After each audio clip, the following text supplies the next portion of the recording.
அன்புள்ளங்களே, மாதா தொலைக்காட்சி நேயர்களே, நற்செய்தி மலர்கள் என்கின்ற இந்த நிகழ்ச்சிக்கு உங்களை வரவேற்பதில் மிகுந்த மகிழ்ச்சி அடைகிறோம். உங்கள் அனைவருக்கும் எங்களுடைய வணக்கங்களும் வாழ்த்துக்களும். அன்புள்ளங்களே, கடந்த வாரம் அருள் சகோதரி வயோலா அவர்கள் நம்மோடு பல காரியங்களை பகிர்ந்து கொண்டார்கள். குறிப்பாக அவர்களுடைய அழைப்பு, அதே போல் அவங்களுடைய குடும்பம் பற்றியும் அவங்களுடைய பணிகளை பற்றி நம்மோடு பகிர்ந்து கொண்டாங்க. மீண்டும் வாங்க, இன்னும் அதிகமான காரியங்களை அவங்களோட கேட்டு தெரிந்து கொள்வோம். உங்களுடைய அப்பா, அப்புறம் தம்பிங்க, அக்கா இவங்கெல்லாம் சொல்லுவாங்க, என்ன இவ்வளோ தூரம் போக போகிறீங்களே அப்படின்னு. என்ன சொன்னாங்க அந்த டைமில்? அப்பா கடைசியா மதுரை ஹோஸ்ட் வந்து அன்னைக்கு கிளம்புற அன்னைக்கு அம்மா இறந்துட்டாங்க. அம்மா இல்லை. ஓகே. அப்பா வந்தாங்க, வெளியே அனுப்புற அண்ணன் பெரியப்பா அவங்களும் வந்தாங்க. நான் வந்து அண்ணனை பார்த்துக்குங்க, அப்பாவை பார்த்துக்குங்கண்ணா அப்படின்னு கடைசியா. அதுக்கப்புறம் நான் ஒன் இயர்லேயே அப்பா இறந்துட்டாங்க. அது எனக்கு அந்த கடைசியா அந்த பார்லர்ல வந்து என்னை அனுப்புனது, ஏர்போர்ட்டுக்கு வண்டியில் ஏறப்ப பார்த்தது. சொன்னது அவங்களுக்கு, அப்பாவுக்கு எப்பொழுதுமே என்னன்னா என் மேல ஒரு நம்பிக்கை. அக்காவை விட சின்ன பொண்ணு நல்லா இருக்கும், எல்லாத்துலேயுமே நல்லா மாதிரியா இருக்கும், நல்லா இருக்கும் அப்படின்னு தூரம் நானுமே நினைக்கல. அவங்களுக்கும் கொஞ்சம் கண் கலங்கச்சி தான், தூரமா போறோமே அப்படிங்கிற இது. சரி அனுப்பிச்சு விட்டாங்க. சந்தோஷமா. வேண்டாம்ல சொல்ல, சபைக்காக கேட்டோம். எங்களுக்கு வந்து கம்பல் பண்ண மாட்டாங்க, இது கேட்பாங்க, டைம் சொல்லி இவ்வளோ நாள் இருக்கு, நீங்க யோசித்து சொல்லுங்க அப்படிம்பாங்க. அப்ப நம்ம யோசித்துட்டு கிட்ட கேட்போம். சரி, அவங்க சரி சபை விரும்புறாங்க அப்படின்னு. அதனால அப்பாவும் சந்தோஷமா தான். இந்த 25 வருஷம் நிஜமாலுமே நான் ஃபாரின்ல இருந்துட்டு வந்தேன் அப்படின்னு நினைக்கிறப்ப இறைவனுடைய அருள்கரம் என்னோட இருந்ததை நான் ஃபீல் பண்ணேன். அவருடைய துணை இல்லாம அவருடைய அருள் எல்லாம் மாதாமா மேல ரொம்ப மாதா பக்தி எனக்கு இருக்குது. ரொம்ப ஜோமால நிறைய சொல்லணும், ஜிபிக்கணும் அப்படிங்கிறது. அதனால நினைச்சு பார்த்தா நல்ல சபத்தோட நல்ல மனசோட இத்தனை நாள் நம்மளை பணிபுரிய செஞ்சிருக்கிற இறைவனுக்கு நன்றி. அவருடைய பாதுகாப்பும் பராமரிப்பும் நான் ஒவ்வொரு நாளும் என்னுடைய வாழ்க்கை அனுபவத்தில் உணர்ந்திருக்கேன். இப்போ வந்து நம்ம இந்த ட்ரெஸ்ஸு வந்து ரொம்ப அவங்க மக்கள் ரசிப்பாங்க. ஏன்னா இப்போ யூரோப்லாம் வந்து சிஸ்டர்ஸே வந்து சிவிலில் தான் ட்ரெஸ் போடுறப்ப, இப்போ நம்ம வந்து இந்த ட்ரெஸ்ஸில் மெட்ரோலையோ எலக்ட்ரிக் ட்ரெயின்லையோ பஸ்லேயோ போனால் நிறைய பெரியவங்க பார்த்து இதை அப்ரிஷியேட் பண்ணுவாங்க. நல்லா இருக்கு ட்ரெஸ்ஸு, இந்த ட்ரெஸ்ஸு சிஸ்டங்களை இப்படி பார்க்கறது சந்தோஷமா இருக்குது அப்படின்னு நிறைய பேர் நிறைய இடத்துல சொல்லியிருக்கிறாங்க. அப்ப இந்த ட்ரெஸ்ஸுக்கு அது ஒரு தனி இது மதிப்பு இருக்குது. அங்க இருக்க மக்களுடைய விசுவாசம் எப்படி இருந்துச்சு? விசுவாசம் அப்படின்னு அவங்க இருந்தா நம்மள மாதிரி சும்மா மேலோட்டமா இருக்காது. அந்த ஜமால் சொல்ல இருந்தா நல்லா டீப்பா இருப்பாங்க. ஆனா வந்து அதிகமா வந்து இப்போ வந்து பிராக்டிஸ் பண்றது இல்ல. பெரிய பெரிய கோயில்லாம் நிறைய பெருசா இருக்கும். ஆனா பார்த்தா அந்த கோயில அங்க ஒண்ணு இங்க ஒண்ணு வயசான பாட்டிங்க தான் உட்காந்துருப்பாங்க. நிறைய பேரு அதிகமா பிராக்டிஸ் பண்றது இல்ல, வர்றதில்ல. அவங்களுக்கு அது ஞாயிற்றுக்கிழமை கூட வரமாட்டாங்க.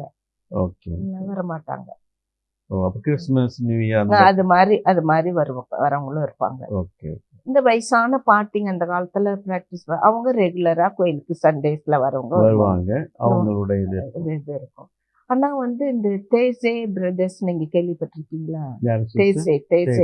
தேசே அங்கெல்லாம் அந்த எக்குமெனிக் இது அங்கெல்லாம் போனோமா 5000 10,000 இளைஞர்கள் எல்லாம் ஒன்று கூடி ஜெபிக்கிறது. அங்கெல்லாம் கூட்டம் மக்கள் அவ்வளோ வருவாங்க, ஜெபிப்பாங்க. அவங்க விசுவாசம் இல்லைன்னு சொல்ல முடியாது, அவங்களுக்குன்னு ஒரு தீபன் இருக்கும் தீபா ஆழமான விசுவாசம். ஆனா வந்து பிராக்டிஸ் பண்றது இல்ல, கோயிலுக்கெல்லாம் வர்றதில்ல. குறைஞ்சிருச்சு மக்கள். இப்ப அந்த மக்களுக்கெல்லாம் கேட்டிசம் அதெல்லாம் இருக்கும் இல்லைங்களா? அது அந்த பங்கு பேரிஷ்ல பங்கு பேரவே அது இது பண்ணி வரமாட்டாங்க கோயிலுக்கு. இல்ல வரமாட்டாங்க. இப்போ வந்து வீட்டில் குழந்தைங்க இருந்தால் first communion preparation, confirmation preparation, அதுக்கெல்லாம் அவங்க ஆர்கனைஸ் செஞ்சு அது சிஸ்டமேட்டிக்கா எல்லாமே கன்ஃபர்மேஷன் வந்து 18 இயர்ஸ்க்கு அப்புறம் தான் இருக்கும். ஓ ஃபர்ஸ்ட் கம்யூனியன் மட்டும் நம்மள மாதிரி சின்ன பிள்ளைங்களுக்கு. ஓ 18 வருஷம் ஆகும். ஆமா ஆமா உறுதி பூசல். ஆமா அது மாதிரி. ஆமா ஓகே ஓகே. கல்யாணம் அந்த காரியம்லாம் எப்படி இருக்கும் சிஸ்டர்? ஃபர்தர் கல்யாணம் அப்படின்னா கல்யாணத்துக்கு முன்னாடியே அவங்க ஃப்ரெண்ட்ஸா சேர்ந்து இருப்பாங்க. ஏன்னா 18 வயசு மெச்சூர்டு வயசுன்னு சொல்லி சொன்னதுனால 18 வயசுக்கு அப்புறம் அம்மா அப்பா பொறுப்புலங்கன்னு வெளியே போயிடுவாங்க. சிலர் போய் ஃப்ரெண்ட்ஸுங்களோட சேர்ந்து இருப்பாங்க, பண்ணுவாங்க, ஈவன் குழந்தைங்க கூட பெற்றுக்குவாங்க. அதுக்கப்புறம் சில சமயம் கல்யாணம் பண்ணிக்குவாங்க. கல்யாணம் ஆகி சில சமயம் கொஞ்ச நாளையில டைவர்ஸ் வாங்கிக்குவாங்க. அதில் அவங்க நல்ல ஒரு இதாக இருக்கிறதுல கோயில் கல்யாணம்லாம் நடக்கும். ரேரா இருக்கும். சில சமயம் கோயில் கல்யாணமே குழந்தைங்களோட கூட பார்த்துருக்கிறேன். அது அவங்களுக்கு அவங்களுடைய கல்ச்சர். நான் ஒரு காலத்துல வந்து அந்த காலத்துல பேசுறவங்க எல்லாம் இது மாதிரி எல்லாம் நடந்தது இல்லை. இப்ப நம்ம நாட்டுல இருக்கிற மாதிரிதான் அப்பவும் இருந்திருக்குது. இப்ப நிறைய மாறிடுச்சு அப்படிங்கிறாங்க. சிஸ்டர் இப்ப வந்து இந்த ஞானஸ்நானம் அதெல்லாம் அங்க இருக்கும். ஞானஸ்நானம் எல்லாம் இருக்கும். ஓகே. இப்ப இறந்துடுறாங்க, அப்ப இறப்பு சடங்குலாம் இறப்பு சடங்கு வந்து அருள் தந்தை இருந்தா அருள் தந்தை வந்து சொன்னா, இல்லாட்டினா அதுக்கு இந்த பங்கு பேரவையில அதுக்குன்னு ஃபார்மேஷன் ஆன ஒரு சிலர் இருப்பாங்க மெம்பர்ஸ். அதை நடத்தலாம், வழிபாடு நடத்தி அவங்க இது பண்ணிக்கலாம் அப்படின்ட்டு. அதுக்குன்னு கோர்ஸ் எல்லாம் எடுத்திருப்பாங்க. அவங்க என்னென்ன ஜபம் செய்யணுமோ ஃபாதர் வர முடியாத சூழ்நிலையில் அவங்களே அதை பண்ணி அடக்கணும். ஃபாதர் வர முடியாத சூழ்நிலைன்னு நீங்க சொன்னீங்க இல்லைங்களா? பையன் ஃபாதர்ஸ் கம்மியா இருக்கிறாங்களா இல்லை எப்படி? அவர் இல்லை, இப்போ அவுட் ஆஃப் ஸ்டேஷன் அப்படிங்கிறப்ப நான் 2-3 இடத்துல எனக்கு தெரிஞ்ச ஒரு ஃப்ரெஞ்சு ஃபேமிலியில் ஒரு கப்பிள் 2 பேரும் டீச்சர்ஸ் ரிட்டையர்ட் ஆனவங்க. அவங்க இந்த அடக்க சடங்கு நடத்துவாங்க. வர முடியாது இருந்தா ஃபாதர்ஸ் வருவாங்க. ஓகே வந்துருவாங்க. இல்ல சிஸ்டர் நான் என்ன கேட்குறேன்னா, அப்போ ஒரு பங்குல ஒரு ஃபாதர் இருப்பாங்க இல்லைங்களா? அப்ப அவங்க ஏன் வர முடியாது? அந்த மாதிரி ஏதாவது சூழ்நிலைங்களா இல்ல நிறைய கிளை பங்கு இருக்குமா? கிளை பங்கு இருக்கும். அதனால அங்கெல்லாம் போயிடுவாங்க, இருக்க மாட்டாங்க. அது மாதிரி. அப்ப அங்க ஃபாதர்ஸ்ங்கிறது கம்மி தான் இல்லைங்களா? ஆமா, ஒகேஷன் கம்மியா தான் குறைஞ்சிருச்சு. இல்ல அதோட சகோதரி அதுமே குறைஞ்சிருச்சு. சிஸ்டர்ஸ் எல்லாமே குறைஞ்சிருச்சு. நான் ஏற்குறைய 20 வருஷத்துக்கு முன்னாடியே காங்கிரிகேஷன்ல ஒரு சில காங்கிரிகேஷன்லாம் 40 பேர் 30 பேர். அதுக்கப்புறம் அந்த 2 பிரான்சிஸ்கன் சிஸ்டர்ஸ்னா 2-3 காங்கிரிகேஷன் சேர்ந்து எல்லாம் ஒன்னா ஒரே காங்கிரிகேஷன் மாதிரி எப்படி சேர்ந்து இருக்கிறாங்க. ஒகேஷன் இல்லை, அது ரொம்பவே குறைஞ்சிருச்சு. ஆனா இந்த அடைப்பட்ட வாழ்க்கை அந்த சபையில இருக்கிறாங்க. கார்மலைட்ஸ் இன்னும் வேற அட்ரேஷன் கான்வென்ட்லாம் இருக்கு, அதுல எல்லாம் இருக்கிறாங்க. நான் 1 or 2 நான் விசிட் பண்ணிருக்கிறேன். யங்ஸ்டர்ஸ் போய் அதுல நல்லா இருக்கிறாங்க. அப்படி போனா அவங்க ஒரு சிலருக்கு அந்த ஒரு இது இருக்கிறாங்க. சிஸ்டர் நம்ம தமிழ்நாட்டில் பார்த்தீங்கன்னா பொங்கல் அதான் லோக்கல் ஃபெஸ்டிவல்னு சொல்லுவாங்க. தீபாவளி இந்தியா லெவலில் இருக்கும். அது போல் ஃப்ரான்ஸில் லோக்கல் ஃபெஸ்டிவல் இப்படிலாம் இருக்கும். லோக்கல் ஃபெஸ்டிவல் அப்படின்னா இந்த சம்மர்ல ஒவ்வொரு இடத்துலையும் நடக்கும். தபஸ்காலத்துக்கு வந்து கார்னவால் கேள்விப்பட்டிருப்பீங்கல்ல? ஆரம்பிக்கிறதுக்கு முந்தின நாள் ரொம்ப அதை பிரபலியமா கொண்டாடுவாங்க.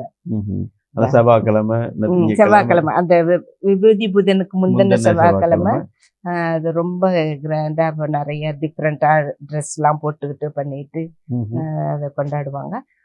ஃபெஸ்டிவல் அப்படின்னா அந்த ஒவ்வொரு வில்லேஜ்லயும் அந்த சம்மர் ஃபெஸ்டிவல் இருக்கும். கோயில் அது மாதிரி இல்லை, அவங்களுக்குள்ள அது அவங்க நல்லா கொண்டாடுவாங்க. அந்த கார்னிவல் சொன்னீங்க இல்லையா, அது பயங்கரமா கொண்டாடுவாங்க. அதுக்கப்புறம் தபசு காலத்துல அதெல்லாம் அது இல்லை. அது மாதிரி நான் கிறிஸ்மஸ்க்கு 1 or 2 months முன்னாடி ரோடெல்லாம் சீரியல் செட்டு போட்டுருவாங்க. கடைங்க எல்லாம் கிறிஸ்மஸ் தாத்தா நிற்பாரு, டெக்கரேஷன் எல்லாம் இருக்கும். ஆனா அந்த மாஸ்க் வராங்க பண்றாங்க அப்படின்னா அது கொஞ்சம் கம்மிதான் குறைவுதான். அவங்களுடைய கல்ச்சரோட இது அப்படி இருக்கு. அது எல்லாத்துக்கும் கிறிஸ்மஸ்னா எல்லாருக்கும் கிறிஸ்மஸ் அப்படிங்கிற மாதிரி. சரி சரி சரி. இப்போ ஒரு சவாலான வாழ்க்கை தான் அங்க போய் கிறிஸ்துவங்களா கடைபிடிச்சு வாழ்றதுங்கிறது ஒரு சவால். அவங்க மத்தியில நீங்களும் 25 years இருந்திருக்கிறீங்க. அந்த விசுவாசத்துல குறைவு இல்லாம நாங்க வந்து ஃபாதர்ஸ் கிட்ட இருந்ததுனால அது ஒரு கம்யூனிட்டி, ரிலீஜியஸ் கம்யூனிட்டி. எங்களுக்கு daily mass, morning prayer, evening rosary prayer, night prayer எல்லாமே இருக்கும். அது வந்து நாங்கள் நல்லா ஒரு கம்ஃபர்டபுள் இதில் இப்போ இந்த ரிலீஜியஸ்க்கு தகுந்த அந்த இது வந்து எங்களுக்கு இருந்துச்சு. அதனால அதில் அதை ஷேர் பண்ணுவாங்க. வீட்டில் இருக்கும்போது திடீர்னு வந்து இப்போ மிலிட்ரிக்கு பசங்களை கூட்டிகிட்டு போகிறது, ம்ஹும். அப்போ ஒளிஞ்சு இருக்கிறது, ம். அப்புறம் அந்த சமயத்தில் அங்கங்கே வேற நாட்டுங்களுக்கு சிதறி போனது, ம். அது மாதிரி அதை உங்ககிட்ட சொல்லுவாங்க. சொல்லுவாங்க. அப்பேற்பட்ட மக்கள் தான் பயங்கர ஸ்ட்ராங்காகவும் இருப்பாங்க இல்லைங்களா? ஆமாம், ஸ்ட்ராங்காக இருப்பாங்க. 90-95 வயசு இருக்கும். முடியாமல் கூண் போட்டுட்டு இருந்தால் கூட அந்த பாட்டிங்கெல்லாம் வெளியில் வந்து அந்த தோட்டத்தில் ஏதாச்சும் கொத்துவாங்க, ம்ஹும். கூட்டுவாங்க, க்ளீன் பண்ணுவாங்க. சும்மா இருக்க மாட்டாங்க. நல்லா ஹார்ட் ஒர்க் பண்ணுவாங்க. வயசானவங்கனாலும் வயசா- பரவாயில்ல, ஆமா, இருந்தாலும் செய்வாங்க. ஒர்க் பண்ணுவாங்க. ஆமா, ஏன்னா வேலை செய்யறப்ப அவங்களுக்கு ரிட்டைர்மெண்ட் ஒரு சர்டன் ஏஜ். அதுக்கப்புறம் அவங்க வேலை செய்யறப்ப என்னென்ன வேலை அவங்களுக்கு செய்ய முடியலையோ அதெல்லாம் ரிட்டைர்மெண்ட்டுக்கு அப்புறம் அவங்க மனசார நல்லா சந்தோஷமா செய்வாங்க. அவங்க வந்து எனக்கு வயசாயிடுச்சு, நான் ரிட்டையர் ஆயிட்டோம், எனக்கு அப்படின்னு முடியும்னு சொல்லவே மாட்டாங்க. ம்ஹும். ஏதாவது வேலை செஞ்சுக்கிட்டே செஞ்சுட்டே இருப்பாங்க. இருப்பாங்க. நல்லா ஹார்ட் ஒர்க் பண்ணுவாங்க. அது ஆச்சரியமா இருக்கு. 95 வயசு பாட்டி வந்து தோட்டத்துல வேலை ஆமா, செய்வாங்க கூட்டுவாங்க, அப்படிங்கும்போது. பண்ணுவாங்க, செய்வாங்க. ஒரு சிக்கனமா வச்சுக்குவாங்க. தண்ணியெல்லாம் ரொம்ப சிக்கனமா யூஸ் பண்ணுவாங்க. இப்படி திறந்தெல்லாம் விட்டு பண்ண மாட்டாங்க.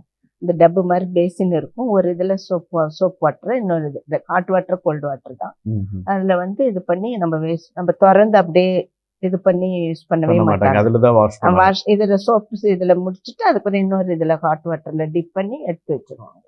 அந்த மாதிரி தான் நீட்டாக இருக்கும். ஹைஜீன் பார்ப்பாங்க, நீட்டாக இருக்கும். வேஸ்ட் பண்ண மாட்டாங்க. வேஸ்ட் பண்ண மாட்டாங்க எதுவுமே இல்லைங்களா? ஆமா, ஆமா. அதே போல கிளைமேட்லாம் பயங்கர டிஃப்ரெண்டா இருக்கு இல்லைங்களா? ஆமாங்க ஃபாதர். கிளைமேட் அப்படின்னா நான் அங்கே போனதும் தான் அந்த 4 சீசன் கரெக்டாக மாறினதை நான் ஃபீல் பண்ணேன். ம்ஹும்.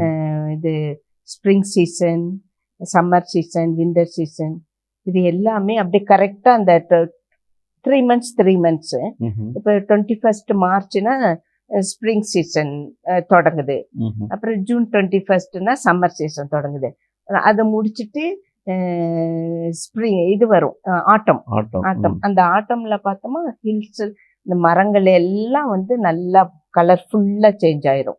ம்ஹும். அந்த சீசன் அப்படி. அப்புறம் அந்த இலையெல்லாம் உதிர்ந்துட்டு விண்டர் சீசன்ல பனி, குளிர், -10 வரைக்கும் போகும். -10 வரைக்கும் போகும். அப்புறம் சம்மர்ல வந்து என்னன்னா நைட்டு 9:30-10 வரைக்கும் சன்ரைஸ் இருக்கும். 10 மணி வரைக்கும் சூரிய உதயம். சூரியன் வரைக்கும். சம்மர் விண்டர்ல நான் போன கம்யூனிட்டிலாம் காலையில ஒரு 10 மணியானா கூட அந்த ஒரு வாரத்துல ஒரு நாள் கூட சூரியன் உதிக்கிறது பார்க்க முடியாத மாதிரியும் இருக்கும். அந்த அளவுக்கு இது அந்தந்த எக்ஸ்ட்ரீமா இருக்கும். ஆமா, குளிர்னாலும் சரி, ஆமா, வெயில்னாலும் சரி. வெயிலும் ரொம்ப வெயிலா இருக்கும். நல்லா பயங்கரமா இருக்கும் வெயில். அந்த அது கரெக்டா அந்த 4 சீசன் 3 மாசம் மாறுறது நான் டிப்பிக்கலா பார்க்கலாம். கரெக்டா அந்த டைம் மாறிடும். ஓகே. அங்கெல்லாம் அவ்வளவு பொல்யூஷன் கிடையாதுங்களா? எப்படி இருக்காது, அதிகமா இருக்காது. அதனால கரெக்டா அந்த டைமுக்கு அப்படியே மாறிடும் இல்லைங்களா? பரவாயில்ல. அதெல்லாம் ரொம்ப ஆச்சரியமான ஒரு காரியம். ஆமா, அதை வந்து நல்லா நாங்க அட்மையர் பண்ணணும். அந்த சீசன் மாறுறது நம்மளுக்கு இப்போ வருஷம் முழுசும் அதிகமா தெரியாதுல்ல, ஒரே மாதிரி தானே இருக்குது டைமிங். அங்க அப்படி இல்லை. கரெக்டா அந்த சீசன் மாறும். அந்த விண்டர் சீசன்ல கொஞ்சம் ஒரு மாதிரி இருக்கும். சன்லைட்டே பார்க்காம வெளியிலும் அதிகம் போக முடியாது, எக்ஸ்ட்ரீம் குளிர் அப்படி இருக்கும். அதுக்கப்புறம் அப்படியே ஸ்னோ எல்லாம் ஃபுல்லா இருக்கும். ஆமா, கொட்டும் இல்லைங்களா? கொட்டும். ரோட்ல எல்லாம் போக முடியாது. அதுக்கு மஷினை வச்சு உப்பு போட்டு மஷின் வச்சு எடுத்துருவாங்க. வேலைக்கு போறவங்க பண்றவங்க போயிட்டு தான் தான் செய்வாங்க. ஆனா கடினமான ஒரு உழைப்பு தான். ஆமா, ஆமா. எல்லாம் எக்ஸ்ட்ரீமா இருக்குன்னா நாங்களும் எக்ஸ்ட்ரீம்ல போய் வேலை செய்யற மாதிரி அப்படி போய் கட்டாயம் பிள்ளைங்களை ஸ்கூலுக்கு அனுப்பி தான் ஆகணும். வேலைக்கு போறவங்க போய் தான் ஆகணும். பனி பெய்யுது, இல்லை டெம்பரேச்சர் ரொம்ப கம்மியா இருக்குது, வீட்டில் இருக்க முடியாது. அதுக்குரிய ப்ரிகாஷனோட நல்லா இது பண்ணிட்டு. நீங்க இருந்த இடத்துல மக்களுடைய வேலை எல்லாம் எப்படி, என்ன அதிகமாக? நான் இந்த ஃபர்ஸ்ட் இருந்த கம்யூனிட்டியில் ஒரு 11 years இருந்தேன். சுத்திலும் இது ஒயின், திராட்சை தோட்டம், ஒயின் எடுக்கிறது. ஓ. வில்லேஜ், அந்த வில்லேஜ் டைப்பு ம்ஹும். வில்லேஜ் தான். நாங்க இருந்த இடத்துக்கு முன்னாடியே ஒயின் தயாரிப்பாங்க. ஆஹா. இல்ல ஃபுல்லா வந்து கிரேப்ஸ் grapes தான், திராட்சை தான் போடுவாங்க. ஆமா. அதான் மெயின் ஒர்க் அவங்களுக்கு. அப்போ அப்புறம் உருளைக்கிழங்கு இதெல்லாம் கல்டிவேட் பண்ணுவாங்க. ஆனா விவசாயம் தான் அங்கேயும். விவசாயம் இருக்கு. ஓ, சரி சரி சரி. அதை தான் கொண்டு வந்து சேல்ஸ் பண்ணிட்டு வேற ஏதாவது ஆமா, பொருள் ஆமா. வாங்கிட்டு வந்து இது பண்ணுவாங்க. அங்கெல்லாம் பார்க்கும்போது நிறைய இடங்கள் வந்து திராட்சை தோட்டம் தான் இல்லைங்களா? அது ஏரியாவை பொறுத்து இருக்குது. நான் இருந்த இடத்துல அந்த ஒவ்வொரு இடம் ஒரு ஸ்ட்ராஸ்பூர்க்னு சொல்லுவாங்க, ஜெர்மன் பார்டரு. அந்த பக்கம் எனக்குடைய சுற்றி உள்ள எல்லா இடமுமே திராட்சை தோட்டங்கள் தான். சிஸ்டர், இந்த ஃபுட் கல்ச்சர் வித்தியாசமா இருக்கும். நம்ம இதில் வந்து ரைஸு, குழம்பு அதெல்லாம் இருக்கும். பட்டு ஃப்ரெஞ்சில் வேற மாதிரி இருக்கும் இல்லைங்களா? உங்களுக்கு பிடிச்ச டிஷ் என்ன இருக்கும்? சுக்ரூத்னு ஒரு அல்சாஸ், நான் இருந்த ஏரியா அந்த ரீஜன் பேர் அல்சாஸ். அந்த இடம் அங்கே ஸ்பெஷல் வந்து சுக்ரூத்னு சொல்லுவாங்க. அது என்ன அப்படின்னா வந்து முட்டைக்கோஸ் அதை ஃபெர்மெண்டேட் பண்ணி அதை செஞ்சுட்டு அதோட ஒரு போர்க்கு 2-3 வெரைட்டி அதில் வேக வச்சு அதை வச்சு அது நல்லா அவங்க டிஃப்ரெண்ட்டாக செய்வாங்க. அது நல்லா இருக்கும் சாப்பிட. சுக்ரூத்னு சொல்லுவாங்க. அது ஒவ்வொரு இடத்துக்கும் ஒவ்வொரு இது வந்து ஸ்பெஷல். அது அந்த நம்ம வந்து இங்கே ஒரு இடத்துல பிரியாணி, ஒரு இடத்து பிரியாணி நல்லா இருக்கும், இன்னொரு இடத்துல வேற ஒன்று. அது போல அங்கேயும் அது மாதிரி டிஃப்ரெண்ட்டாக டிஃப்ரெண்ட்டாக இருக்கும். ஓகே. நீங்கள் அந்த குழந்தைங்களை பார்த்துட்டு இருந்தீங்கன்னு சொன்னீங்களா? கடைசி 6 வருஷங்களா? ஆமாம், 6 வருஷம் இருந்தீங்க. அந்த குழந்தைங்க குட்டி குழந்தைங்கலேருந்து பெரியவங்க வரைக்கும் இருப்பாங்களா? இல்லை, குழந்தைங்க சின்ன குட்டீஸ் இருக்க மாட்டாங்க. ஒரு 7 வயசுல இருந்து 7-8 வயசுல இருந்து. எப்படி சிஸ்டர், பேரண்ட்ஸ்ல வந்து சிங்கிள் பேரண்ட்ஸ் கொண்டு வந்து விட்டுட்டு போயிடுவாங்களா? இல்லை கொண்டு வந்து விட்டுட்டு இல்லை, ஆர்ஃபனேஜ் மாதிரி இல்லை இது. அவங்களுக்கு அவங்களால பார்த்துக்க முடியல. அவங்களுக்கு எல்லாம் அவங்களுக்கு வேணுங்கிறதான் செய்ய முடியாதுனால வேலைக்கு போகிறவங்களா இருக்கும், இவங்கள பார்த்துக்க முடியாது. அதனால அவங்க கொண்டு வந்து அதுக்கு நிறைய ரூல்ஸ் அண்ட் ரெகுலேஷன்ஸ்லாம் இருக்குது. அதை மாதிரி கொண்டு வந்து விட்டுட்டு வீக்கெண்ட் வந்து கூட்டிகிட்டு போயிடுவாங்க. எவ்ரி ஹாலிடே இருக்கிறப்பையும் கூட்டிகிட்டு போயிடுவாங்க. மற்ற சமயத்தில் அங்கேயே ஸ்கூல் இருக்குது, ஹாஸ்டலு ஸ்கூலு அது மாதிரி இருக்குது. அப்போ அவங்கள பார்த்துட்டு இருந்தீங்க. அங்கே சிஸ்டம் எப்படின்னா ஸ்கூலு 6 வாரம் ஸ்கூலு 2 வாரம் லீவு, 6 வாரம் ஸ்கூலு 2 வாரம் லீவு, அப்படி கரெக்டாக அப்படி வரும். Okay okay. இப்போ வந்து நான் இப்போ ஜூலை ஆகஸ்ட் அங்கே சம்மர், அதனால ஜூலை ஆகஸ்ட் நம்ம ஏப்ரல் மே மாதிரி ஸ்கூல் க்ளோஸ் பண்ணிடுவாங்க. செப்டம்பர் 1 தான் அகாடமிக் இயர் தொடங்குது. இப்போ செப்டம்பர் தொடங்கினாங்களாம். செப்டம்பர், அக்டோபர், நவம்பர் வந்து ஆல் சயின்ஸ் டேக்கு 15 days லீவ் கொடுப்பாங்க. அது முடிச்சுட்டு இந்த டிசம்பர் வரும். டிசம்பர் வந்து ஸ்கேட்டிங்க்கு போவாங்க, அதுக்கு ஒரு 15 நாள் கொடுத்துருவாங்க. கிறிஸ்மஸ் பிளஸ் இல்லை கிறிஸ்மஸ் லீவு 15 நாள். பிப்ரவரியில தான் ஸ்கேட்டிங், அதுக்கு ஒரு 15 நாள் இருக்கும். அப்புறம் ஈஸ்டுக்கு ஒரு 15 நாள். அப்படி பார்க்கலாம். 6 வாரம் ஸ்கூலு 2 வாரம் லீவு, 6 வாரம் ஸ்கூலு 2 வாரம், இப்படியே இப்படியே போகும். ஸ்கூல்ஸ்லயுமே நம்மள மாதிரி உட்காந்து படி எழுது செய்யுன்னு சொல்லணும், ப்ராக்டிக்கலாக கூட்டிகிட்டு போவாங்க. என்ன சொல்கிறது, அந்த 3-4 வயசில் ரோடு கிராஸ் பண்ண கூட்டிகிட்டு போவாங்க, ஸ்விம்மிங் பூல் கூட்டிகிட்டு போவாங்க, மெட்ரோவில் பிள்ளைங்களை ஏறி இறங்க கூட்டிகிட்டு போவாங்க, எல்லாம் ப்ராக்டிக்கலாக இருக்கும். கூட்டிகிட்டு போவாங்க. அந்த வயசில் அதை தெரிஞ்சுக்கிறதெல்லாம் சொல்லி தருவாங்க. படிக்கவும் எழுதுவும் நம்மள மாதிரி 3 வயசுல எழுது பண்டி அப்படின்னு ஃபோர்ஸ் பண்ண மாட்டாங்க. அவங்களுக்கு எது பிடிக்குதோ அந்த மாதிரி பண்ணுவாங்க. பிராக்டிகலா ரோடு கிராஸ் பண்றதுக்குலாம் சொல்லி கொடுப்பாங்க. கூட்டிட்டு போவாங்க, கூட்டிட்டு போய் எங்கே போவாங்க, மெட்ரோ ஏற இறங்க இது பண்ண எல்லாமே பிராக்டிக்கல். சின்ன வயசுல எல்லாம் கற்றுக் கொடுப்பாங்க. கிளாஸ் ரூம்ல கூட நிறைய விளையாட்டு கேம்ஸ், டிராயிங்கு அது மாதிரி உள்ளதெல்லாம் இருக்கும். அவங்களுக்கு தகுந்த மாதிரி சின்ன டேபிள், அதில் உட்காந்து செய்யறது பண்றது. இப்போ அவங்க அது மாதிரி நம்மளதுல அப்படி இல்லைல்ல, கிண்டர் கார்டன்ல இருக்குமா இருக்கும். அதெல்லாம் நம்ம இதுல இருக்கிறவங்க இருக்குது, அந்த மாதிரி சின்ன சின்ன டேபிள் அதெல்லாம் இருக்குது குழந்தைங்க கிளாஸ் ரூம்ல. ஆனா ஆச்சரியமா என்னன்னா, அந்த குழந்தைகளை மெட்ரோல போய் ஏறுறது, அதே போல ஸ்விம்மிங் பூலுக்கு போய் அதுக்கு இது பண்றது, ரோடு கிராஸ் பண்றது எப்படி சொல்லி கொடுக்கறது, இதெல்லாம் கொஞ்சம் ஒரு வித்தியாசமான ஒரு இதுதான். இது போல வேற ஏதாவது பெக்குலியரா இருக்கிறது சிஸ்டர் எஜுகேஷன்ல?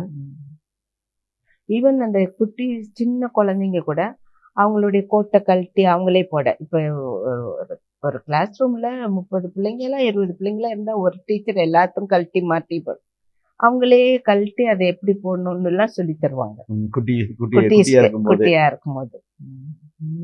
அவங்களே அவங்கள இது பண்றதுக்கு இது பண்ணுவாங்க, ட்ரெயின் பண்ணிடுவாங்க. ட்ரெயின் பண்ணிடுவாங்க. டிபெண்ட் பண்ணாம எல்லாம் அவங்களே தெரிஞ்சுக்கணும் அப்படிங்கிறது சின்ன வயசுல இருந்தே அவங்கள அப்படி வளர்த்துறாங்க. வளர்த்துருவாங்க.